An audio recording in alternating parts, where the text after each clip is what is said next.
Nous sommes 3 semaines avant le départ. Sur le ponton de ces fameux bateaux du Vendée Globe, il y en a à peu près 15 de chaque côté, voire même un peu plus.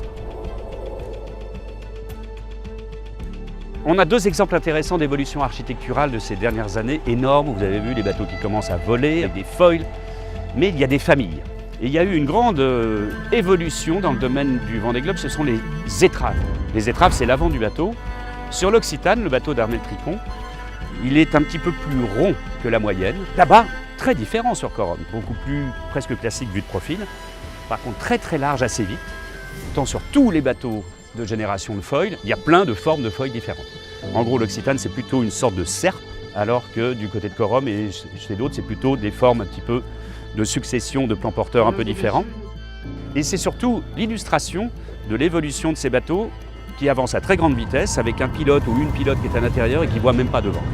En gros, on navigue face à un mur en permanence.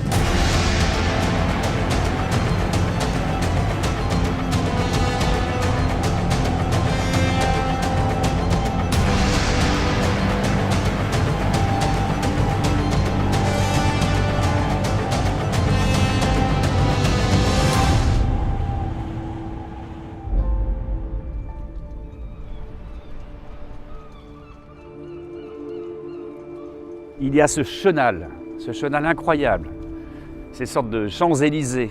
On a forcément une émotion forte quand on sait ce qui va se passer, quand on sait ce qui s'est déjà passé.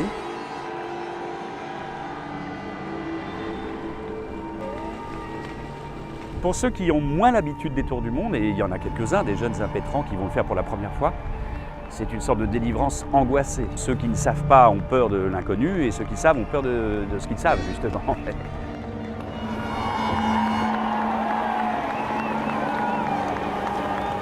Et puis les bateaux se retrouvent au large en train d'attendre. C'est la première fois que le marin va enfin se sentir un peu seul. Il y a encore une ou deux personnes à bord de son bateau. Puis il y a un compte à rebours, on sait exactement qu'une heure avant le départ, on a commencé à hisser les voiles en fonction des conditions météo. Et enfin, la dernière personne va sauter sur un Zodiac ou dans l'eau directement.